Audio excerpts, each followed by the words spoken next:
Good morning once again. This is Clean Coast Texas Lunch and Learn. We are very happy to see you all. We are going to have a great speaker today. My name is Adriana Mendez. I'm the Coastal Coordinator for the Meadow Center for Water and the Environment. Jason Pinchback and Randy Santi from the General Line Office will be moderating this talk and helping with questions at the end. We ask you all to keep yourself muted during the presentation. You may leave your camera on or off. That is entirely up to you. As you can see, I'm sharing our agenda. We are ready if you're ready, Jason. Absolutely. Thank you so much, Adriana. Good morning, folks, and welcome to our Clean Coast Texas Lunch and Learn. This is part of a larger effort working with collaborative partners up and down the coast to coordinate with local jurisdictions, counties, and other folks to enhance and increase the management of non-point source pollution. We have many different resources that we'll be talking about a little bit. And of course, you can look at our website, but today is all about the Lunch and Learn. Dr. Mike Wetz, we're super excited to have you. And Mike will be rounding out our 2021 series of Lunch and Learn events. This is our 7th workshop. We've reviewed many different subjects ranging from coastal water quality and contact recreation at popular Texas beaches to septic systems and homeowner assistance programs, retrofit planning activities, how climate and weather is impacting our coastal zone, harmful algal blooms, shellfish and oyster management, and today to talk about human and climate-driven change to the Texas coast. I've worked with Mike for several years now and first met him maybe about 5 or 6 years ago. He's gained a lot of respect from me and his peers and colleagues, so really excited to have him. Dr. Mike Wetz is a professor of marine biology at Texas A&M University-Corpus Christi and chair for coastal ecosystem processes at the Harte Research Institute for the Gulf of Mexico Studies. His research focuses on phytoplankton, harmful algal blooms, and coastal water quality. In response to citizen concerns about the health of Baffin Bay, Dr. Wetz initiated and led a citizen science water quality sampling program that yielded keen insights into symptoms and drivers of nutrient pressures in that ecosystem. He now chairs the Baffin Bay Stakeholder Group, which was formed by a local community to bring together scientists, natural resource managers, and various stakeholders who are committed to restoring the health and productivity of Baffin Bay. Without any further ado, I'd like to invite Dr. Wetz to share his program and to share his knowledge with us. Dr. Wetz? Well, thank you, Jason, for that kind introduction. Just want to clarify, I co-chair the Baffin Bay Stakeholder Group. I have a wonderful partner at the Coastal Bend Bays and Estuaries program. But I'm happy to be here today. The focus of my talk is really going to be on big picture water quality issues affecting the Texas coast.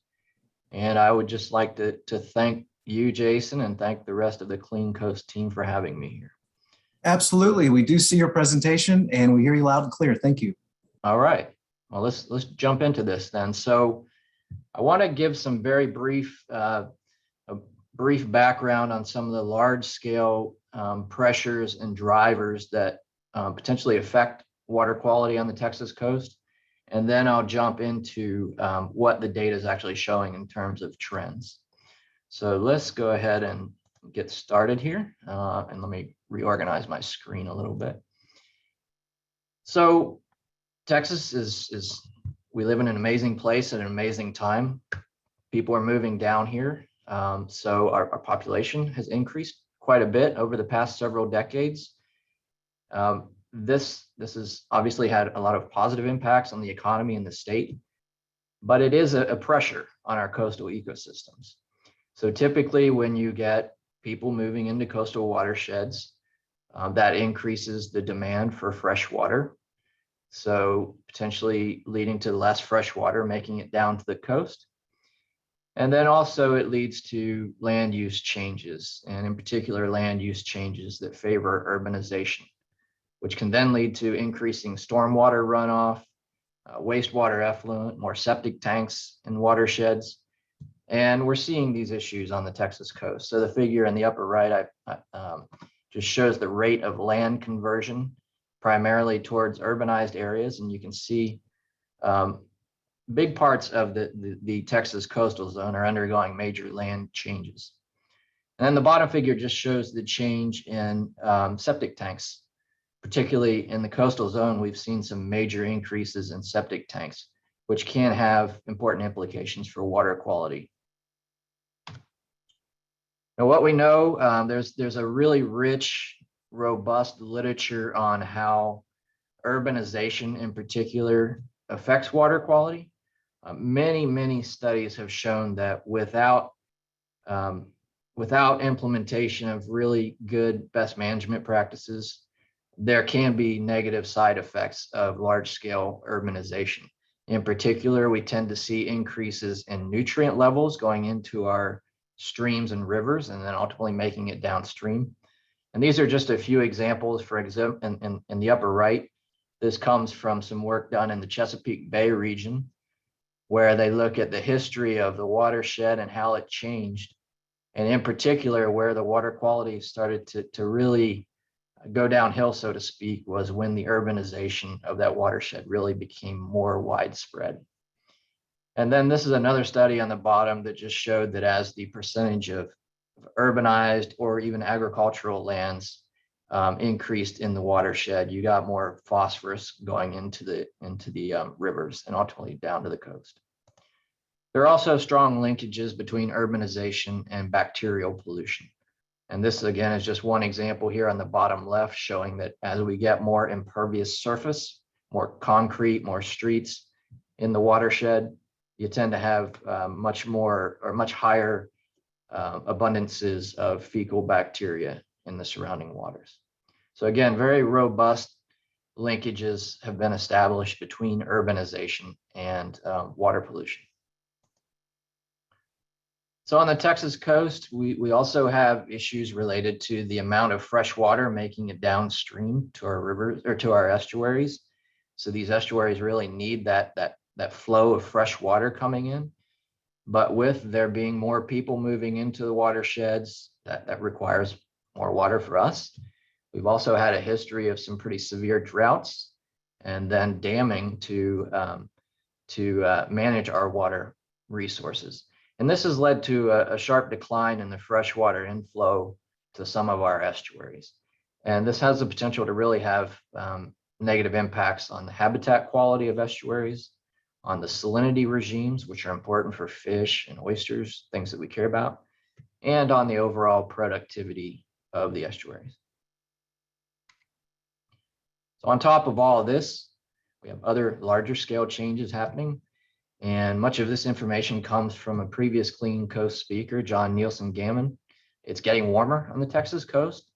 The temperature trends are pretty clear at this point. The coast is definitely getting warmer, getting wetter for the most part, particularly up on the southeastern coast around Houston and that area, and then parts of the valley. We're seeing a general upward trend in precipitation. And it appears that rainfall is becoming more intense as well. And all of these factors really have important implications for water quality in the coastal zone. And I'll talk more about that in a little while. So where I'm going with this, with that sort of background out of the way, those are the changes that we're seeing on the Texas coast. The question is, well, how is the water quality changing? And that's really where I'm going to focus on here over the next few minutes. So I'll talk some more about salinity changes that are being seen as a result of freshwater inflow changes. I'll talk a little bit about bacterial pollution problems, and then also issues related to nutrients and harmful algal blooms. So I will highlight where we're seeing the problems. If we know what those drivers are, I'll talk a little bit about the drivers of those problems. And then I'll wrap up by just talking a little bit more about what the future holds and what we might expect in the future. So we are actually very fortunate here in Texas in that we have some very robust long-term water quality monitoring programs in place that allow us to really assess what's changing and how is it changing over time. So the two water quality monitoring programs that I'm relying on for this talk are the TCEQ's Surface Water Quality Monitoring Program, which on a quarterly basis, TCEQ goes out and samples at all of these stations noted by the black dots. So they go out quarterly and collect water samples for a whole variety of water quality parameters. And what's really important about this program is that many of the stations that they have been in place for 20 years, 30 years, even 40 years in some cases. So that really allows us to assess those long-term trends and feel good about what we're seeing. The other program that we have that has provided really valuable information on water quality change is the Texas Beach Watch program. And I know we've had at least one speaker, Nicole Powers, who talked about some analysis that she's done on Beach Watch. And I believe Jason has put some links to her study in the resources section, or it might be in the chat room. And Jason, you can clarify afterwards. But anyway, so what we've done is taken the data from these two programs and tried to really say, okay, what are the large scale changes that are happening on the coast? So let's start off talking about salinity. So salinity it's the salt content of the seawater. And in our estuaries and bays, it's really strongly affected by the amount of fresh water that's coming in from the rivers, and then also by evaporation, where the fresh water is lost to the atmosphere. So salinity is really important because it affects the types of habitats that we have. It affects the quality of the estuarine habitat, and it affects where the different components are located in the estuary. And not only that, but a lot of the organisms that we care about, again, they have very specific salinity requirements that they can't really live outside of. So what this map shows, the background colors on it show the average salinities from Sabine Lake all the way up in the northeast, moving down to the lower Laguna Madre. And what you notice is that there's a sharp salinity gradient on the Texas coast. And that's an artifact of a precipitation gradient that we have. The North Coast tends to get much more rainfall than down here where we are around Corpus and moving south. And plus evaporation rates tend to be very high down here. So you've got lower salinity water on the North Coast, and it gets higher down south. Okay, so that's kind of the backdrop of all this. And one of the important aspects of this is that in these areas where the salinities are really high, those types of systems like Corpus Christi Bay, Baffin Bay, Laguna Madre, they're already, I guess you could describe them as naturally stressed. Okay, so they've got these generally high salinity conditions. They're already kind of poised to experience challenges if we have other stressors on top of that. Okay, so we have the salinity gradient, but on top of that, we're starting to see some examples of localized changes, at least from the data that we're looking at. So for example, it looks like some of these sites in Galveston and Sabine are seeing a general long-term, and by long-term, I'm talking about the 70s or 80s when the data sets start, a decrease in the salinity over time.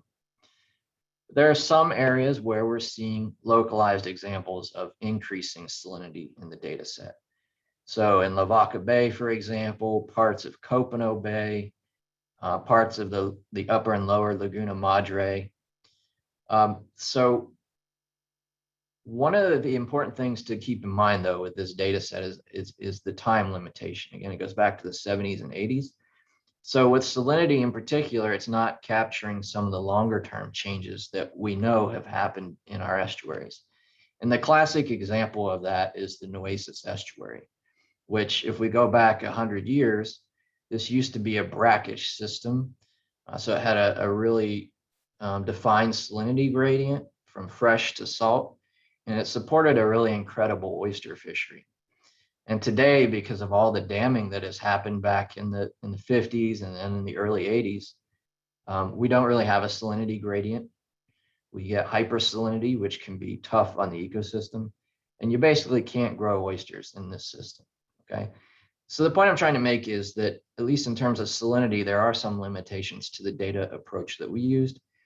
But again, we are starting to see some of those effects of upstream water withdrawals and damming on our estuaries, at least at a localized level.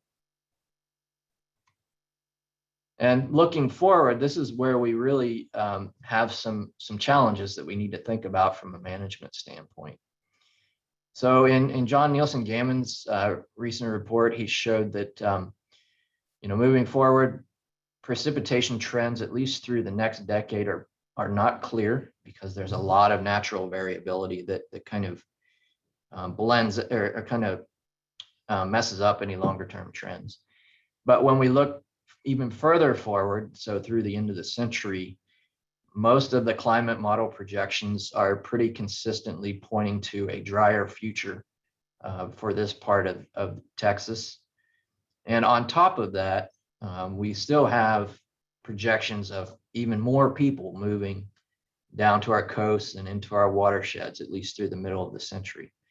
So what that essentially means is the combination of a potential drying effect and then also more people, that's going to place even more demands on our freshwater resources.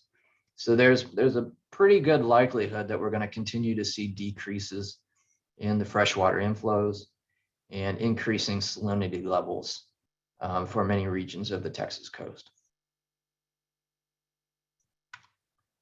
Okay, so that's the salinity story. I want to shift gears and talk about the fecal bacterial pollution problem.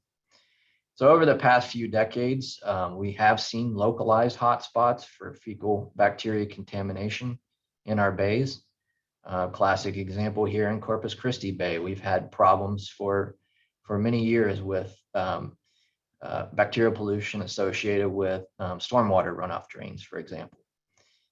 So this bacterial pollution linked to both natural drivers like wildlife, or in some cases like here, stormwater runoff or even failing sewage infrastructure. The problem with this bacterial pollution is that it's a human health risk, right? So it can cause gastrointestinal issues, sometimes severe, and it also creates a perception problem. So if there's a perception that your water is not clean, that certainly will have an impact on tourism.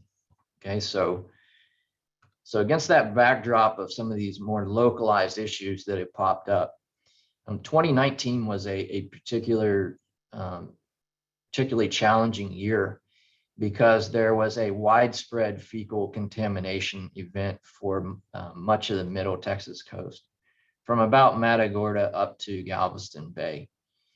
So this is what Nicole Powers talked about a few months back and published a paper on. But this event was particularly notable because of not only the very high levels of bacteria that were being detected in the surf zones and in the bays, but also because of how long it lasted. It was really prolonged, basically lasted for the entire summer. And so that's a real issue, real concerning challenge that I think raised a lot of concerns. The question is, what caused this event? What Nicole's analysis showed, looking at sort of longer term trends in terms of bacteria on the Texas coast, is that there tends to be a correlation with population in the watershed. So the more people you have, the greater likelihood that you're going to have these bacterial issues. But what was also interesting was that there was a correlation with sea level. So as sea level has risen, we're seeing an increasing frequency of these contamination events. Okay, so what might be happening here, and I know there's a lot of research being done to look at this, is that on the Texas coast, particularly the North Coast, sea level rise is particularly pronounced. So this figure shows mean sea level, or sorry, pardon me, the sea level at a given time and how it's changed over about almost a 40-year record. And 2019 in particular was seemed to be a very high water year, okay? So sea levels rising, that combined with most likely some failing septic tank issues in the coastal zone. So sea level rises, the septic tanks are not doing as well as they should be. So as the water table rises, it interacts with the drain field, where under normal conditions, so that the septic tanks may release pollutants to the surrounding soil. Normally that would be filtered out by the bacteria and other microbes in that soil. But as the sea level rises and the water table rises, it gives the microbes less time to kind of clean up that pollution. So that is kind of the going idea of what's happening right now and what's driving this sort of wider spread bacterial pollution issue. And there's actually precedent for that. And in particular, when Nicole was putting together the report for this project, she found a lot of great information from South Florida, around Miami, Fort Lauderdale, where they are dealing with these exact issues. Rising sea level interacting with pollutants from the septic tanks, and it's leading to these widespread bacterial pollution issues. Now, I know that Clean Coast and GLO is trying to really get to the bottom of this issue so that they can start to figure out, okay, how do we address this problem? So there are at least 3 new research studies underway now to better characterize the drivers to ultimately inform some positive management actions so we can start to get a handle on these bacterial pollution issues. Okay, so now I want to talk about nutrient pollution. So we've talked about salinity, which is one of the issues that we're concerned about, the bacterial pollution, and now kind of circling back to nutrient pollution. So nutrients are things like nitrogen and phosphorus that come from the surrounding lands, get into our water bodies. And why nutrients matter is because they are what's needed for algae to grow. So they're basically like fertilizer for algae. So there's a certain level of nutrients that you want going into your water bodies, a certain healthy level. It keeps your algae growing. The algae are the base of the food web, so that's a good thing. But what we're seeing on a very global scale is an issue with too much nutrients going into our water bodies. We've seen it here in the US over the past 5 years or so, where a lot of our freshwater ecosystems that we get drinking water from are experiencing issues with excessive algal growth and growth of algae that produce toxins, and it has an effect on our drinking water. So this is an issue that's also affecting many of our coastal ecosystems on a global scale. So you get too much nutrients going in, you get too much algae growth, and I'm looking on the right side of the schematic in particular. Sometimes you get growth of algae that we don't want. That's our toxin producers or algae that are not good for the food web. When you get too much algae, that can lead to a decrease in the amount of light that goes down to the bottom. And for instance, out here in Laguna Madre, that's a bad thing because we have all this valuable seagrass habitat. And if there's not enough light coming down because of the algae, then the seagrass die. So that's a very common problem that we see in our coastal ecosystems with too much algae growth. We get seagrass die-offs. And in addition, you can run into problems with oxygen levels in the water.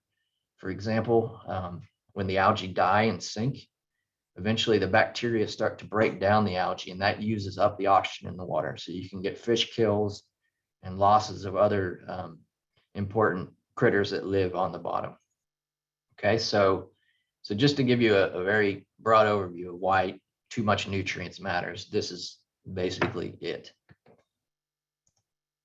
So let's look at some indicators of nutrients on the Texas coast. This first one is chlorophyll A. This is basically an indicator that we use of the amount of algae biomass in the water. And so I first want you to look at the background colors because that shows where there's a lot of chlorophyll and not a lot of chlorophyll. In particular, we see relatively high levels in Galveston Bay.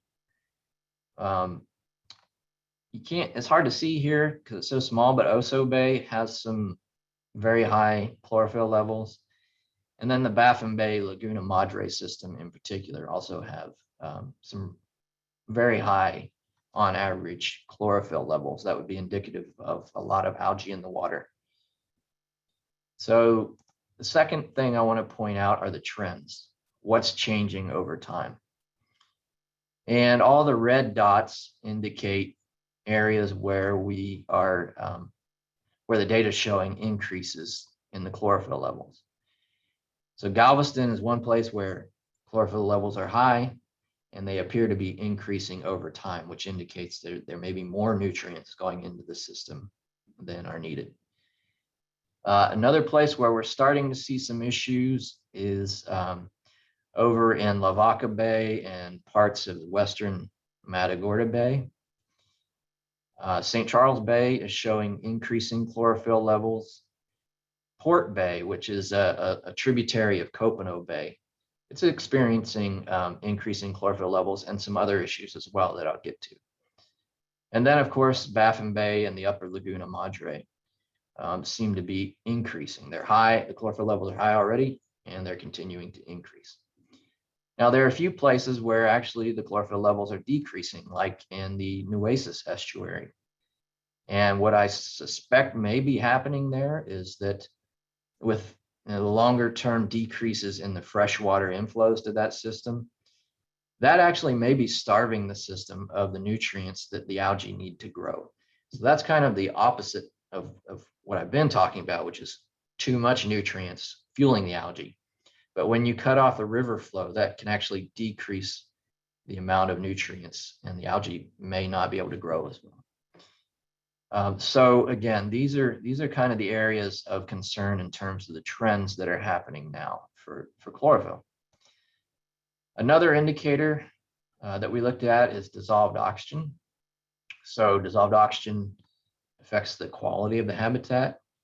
And of course, organisms in the water, the fish, the oysters, they need oxygen. So if you get low dissolved oxygen events, that can be really harmful.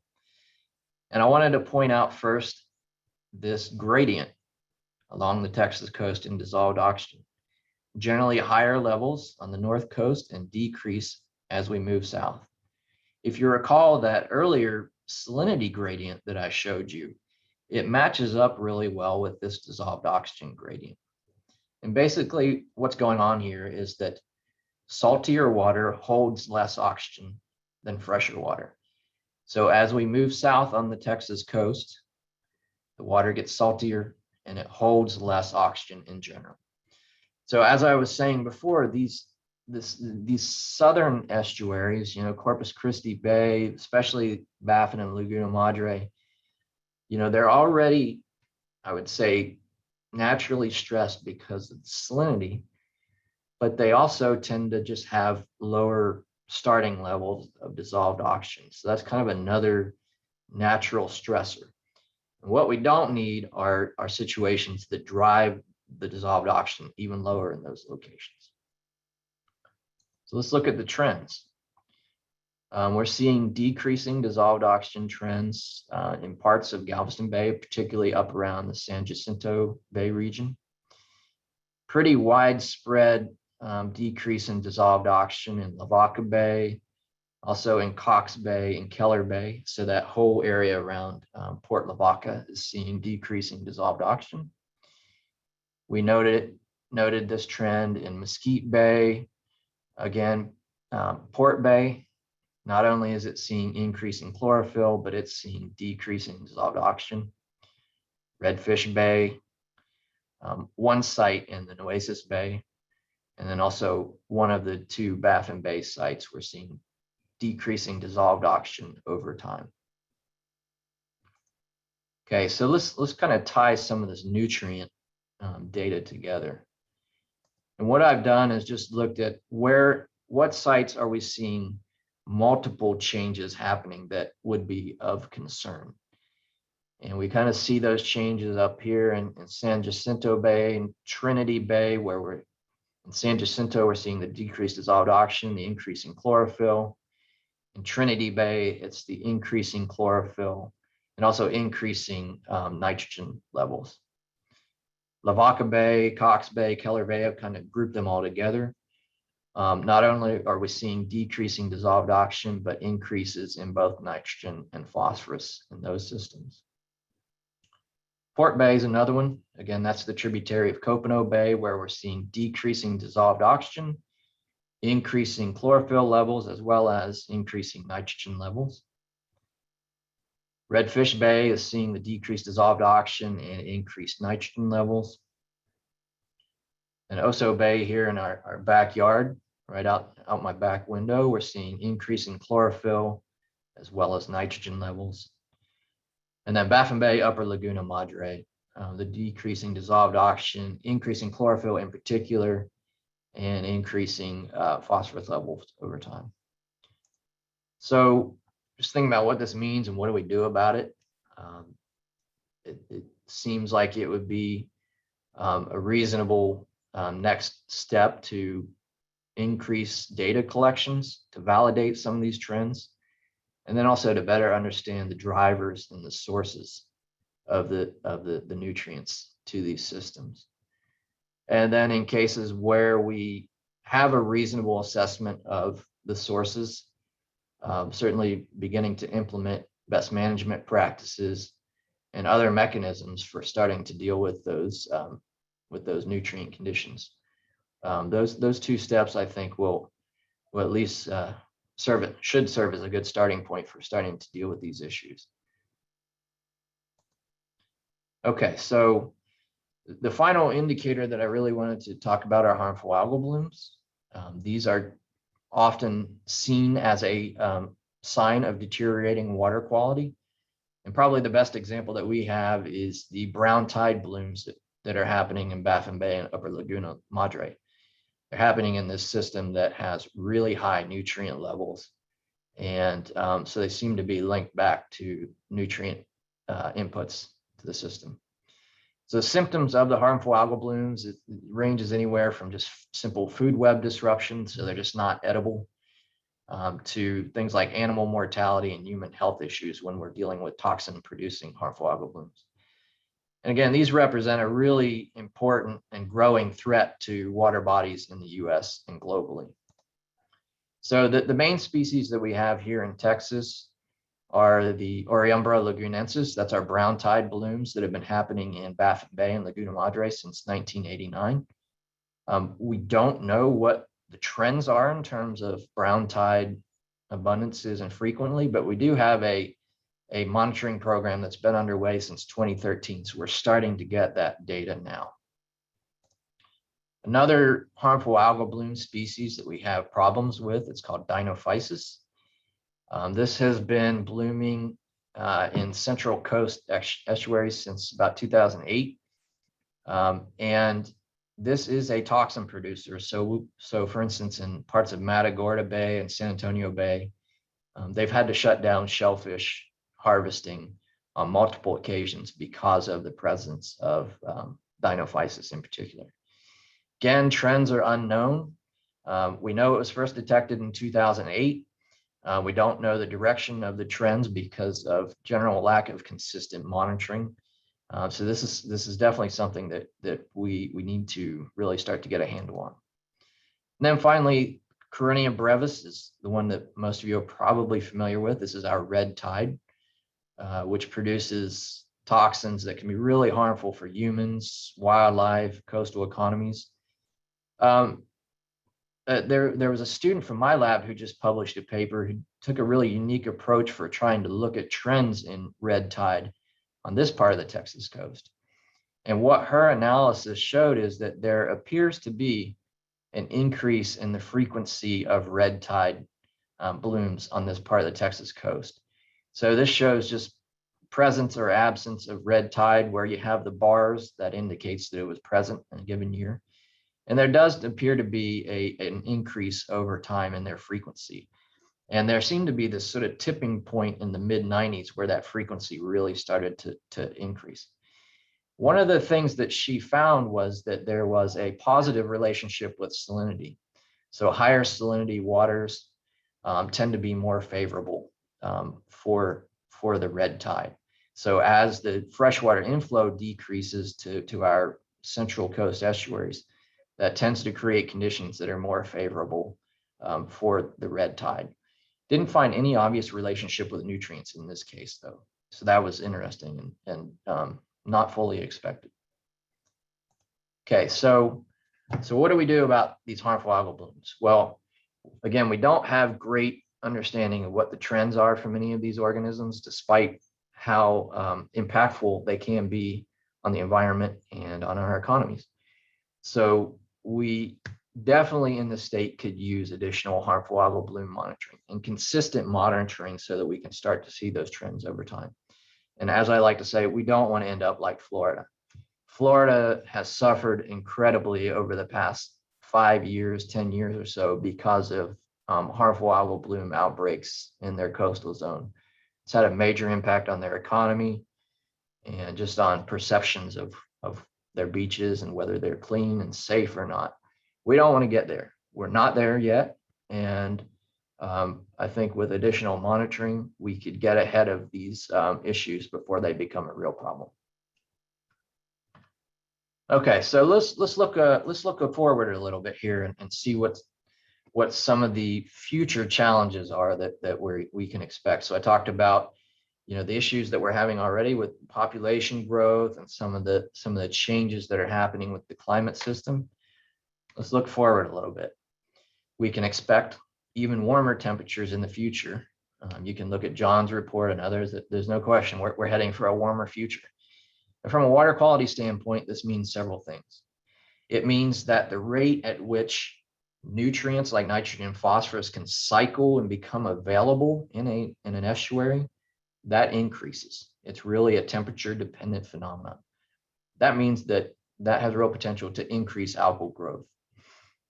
The increasing temperature also has a potential to expand the seasonal window for many harmful microbes whose growth is temperature dependent. And I think to Vibrio as a classic example, which is a really whose growth, Vibrio is a pathogenic bacteria, sometimes known as flesh-eating bacteria. Its growth is really strongly affected by temperature. So as temperature warms, that will expand the seasonal window. And then the other thing that happens is purely a sort of physical chemical thing. The warmer the water is, the less dissolved oxygen it holds. So we can anticipate future pressures on the dissolved oxygen conditions of many of our coastal systems.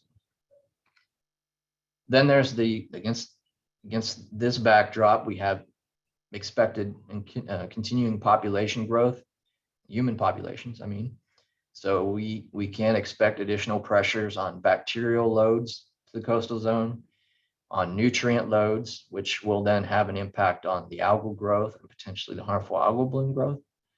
And again, circling back to the freshwater inflows, the more people you have, that increases demands for water. So we need water.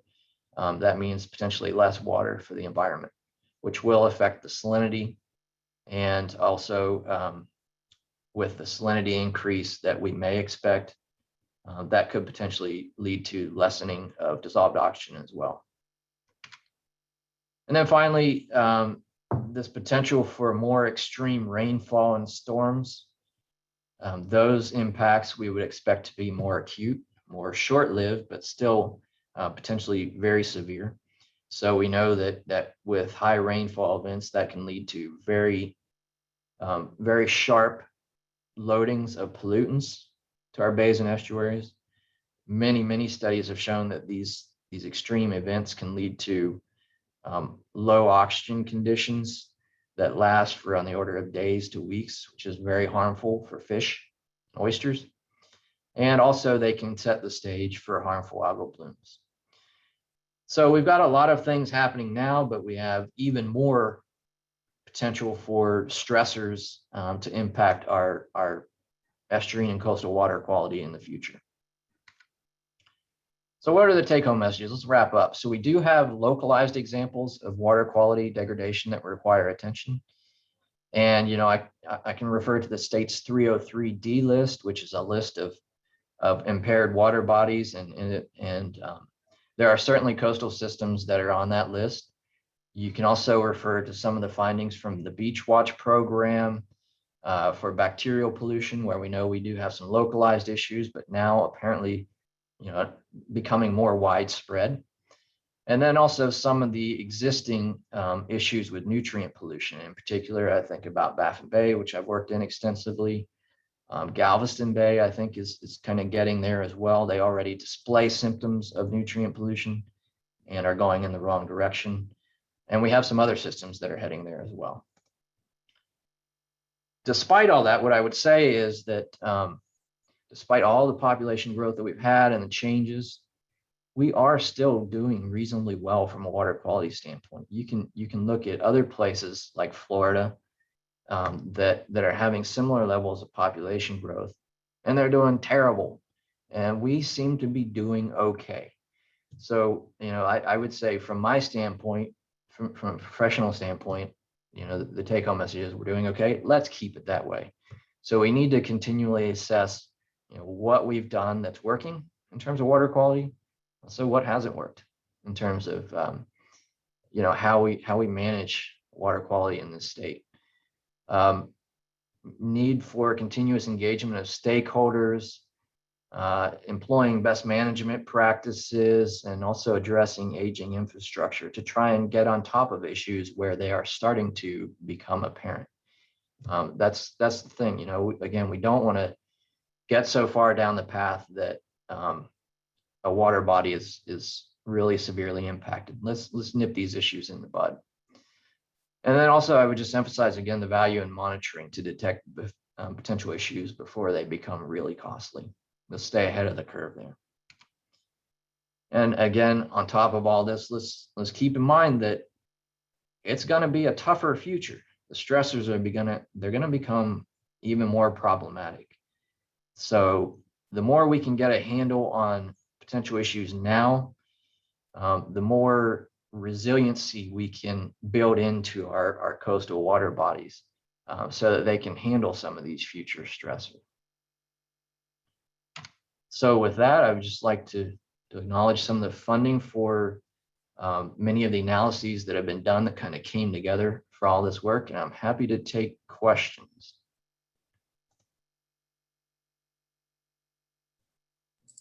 Thank you, Mike. That was an amazing presentation, and I couldn't help, as you were sharing the information, to think about your humble demeanor and steady approach, almost like watching like a kung fu movie and the master dropping bombs on people, and so yeah, you really laid that out really well. And I was curious to see if you were going to mention the report card in your presentation, but from a statewide perspective and the ecosystem health report card that was released a couple of years back by HRI, Texas A&M Corpus. From a state perspective, I found that to be just an incredible wealth of information and comparing apples to apples and apples across the board over the different base systems.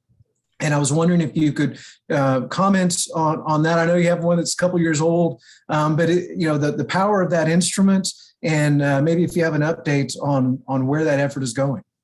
Yeah, I'm glad you mentioned that. So yes, the Harte Research Institute is undertaking or developing what's called a ecosystem health report card. And it's a mechanism where we can take data that informs from a lot of different indicators, whether it's water quality, organisms, the health of the coastal economy and habitats. And it kind of ties all of that together to give us a real big picture assessment of how healthy our coasts are. And so when I made that comment about, we're doing surprisingly well, part of that was informed by the first report card that we produced 2 years ago. So what we're doing now is starting the next iteration of that report card, where we are working with stakeholders from individual bays to develop report cards for each bay system but also for the coast as a whole. And what we're going to try and do is really get on a cycle where we can do this every few years to see how the health of the bays and estuaries is changing over time. Now, one of the things that we're doing with this report card too is that's pertinent to this talk is that we're pulling in a lot of new indicators that we didn't use before that were informed by stakeholder input to really give a more robust picture of, for example, water quality conditions in different parts of the coast. So what I would say is, if you're interested, please send me a message. We have had some stakeholder meetings already about developing the report cards, but it's a long process and there's still plenty of time for input. So please send me a message after this. Thank you for that, Mike. And just to remind folks, if you have questions or comments, please drop them into the chat box. I'd like to ask Brian and Adriana if y'all would like to queue up some questions for Mike. Yeah, thanks, Jason. And thanks again, Mike, for coming here today and really laying out just a ton of just everything that's kind of going on in water quality from all the drivers and some of the things we can do. And one of the things I wanted to ask you is, as a researcher, what is the most difficult part of researching this, kind of suite of topics over the Texas coast? Well, if you ask any researcher, they're going to tell you funding to do the work.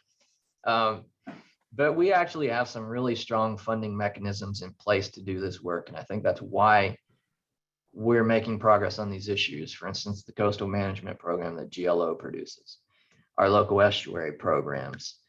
We do have some really strong funding mechanisms in place that colleagues in other states do not have. So I think that's really important for keeping us ahead of the curve, so to speak. But really just getting the data that we need to feel confident in our assessments and understanding what's happening out there. That's always a challenge, but I think we do have reasonably good data in this state. All right, thanks. We're going to hop into some questions from some of the attendees today. Warren Winters wants to know about didn't see any stations when you were talking about nutrient indicators of chlorophyll in the Brazos Port area. Is it just that there aren't any there or none were used in this particular study? Just curious about that. I'd have to go back and look at particular stations, but if somebody wants to, if they want to follow up with me, I'd be happy to answer their question once I go back and look. That is one of the challenges, though. We have very widespread coverage, but we may still be missing some locations with the data. And so if there are areas of concern, then certainly, those can be raised and folks can debate about where to put new stations in the future. So definitely send me a question afterward about particular locations. Yeah, it definitely ties back into some of the difficulties of doing this research. Mike Shelton has a question. Are there ongoing efforts to identify wildlife sources of pathogens and microbial source tracking methods differentiate human, wildlife, and other sources? Want to get your thoughts on that, and either Jason and I can also chime in on that subject as well. Sure, I can give the broad overview. That's a very very system-specific question. So, but I am aware of several source tracking studies that are underway. For example, here in Corpus Christi Bay, I know there's been a lot of work done already there. I think there's some work that might be starting up in Lavaca Bay, but that is usually one of the first steps when an issue with bacteria is identified, and that is to take it and try and figure out what the sources are. All right, thank you. And also, I can kind of talk a little bit about our end. That is something we are also beginning to address, looking at some of, using that beach watch data from the coal study, some of these areas where we know that there are higher bacteria levels beginning to look into what might be causing them or what they are. That way we can go from there. So just wanted to mention that. So it's like it is beginning to be worked on, and that is a technology. It's still evolving and still getting better every year. So that's a process we're going through. And we've got a couple more questions in here. Let's see. So many of them. We've got one about what is the best website for keeping up on research and progress to motivate youth?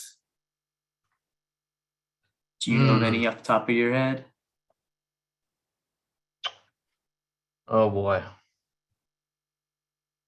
Nothing really comes to mind, but hopefully Adriana or Jason, maybe you know of some. I just replied to Warren, and I suggested Texas Beach Watch and also resources for the classroom from the Texas Stream team. Perfect. Yep, Stream Team is a great one, actually. Thanks. Yeah, thank you. You're welcome. Professor G wants to know, for Baffin Bay, are there any long-term permanent monitoring stations? Well, with any luck, there will be soon. Our partners at the Water Development Board have received funding through the Coastal Bend Bays and Estuaries program to install a platform that will have water quality sensors on it in Baffin Bay. So that will be the start of a long-term observational network down there. Thank you. Got another question from Danielle. She was asking if there's a report or paper that's already out with all of these findings. I believe, Danielle, that there were several papers mentioned throughout the chat. We could also, check out our website at cleancoast.texas.gov. There are some of them on there, as well as if you email us, we can get you some of the additional resources. Yeah, Brian, we produced a paper that analyzed trends up through 2015. And I can share that with you so that you can share with the group. And actually, through the report card process, we're going to be updating the analysis. So that'll be available within the next year or so. There'll be additional reports. Awesome. Yeah, that's a great update.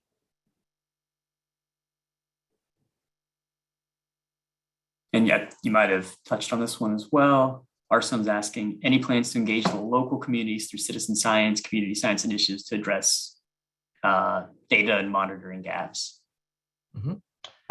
Yes, so I ran a citizen science program down in Baffin Bay for many years, and it was just an incredible experience. Working with the citizens, that it helped us to get the data we need to start to figure out what was going on down there.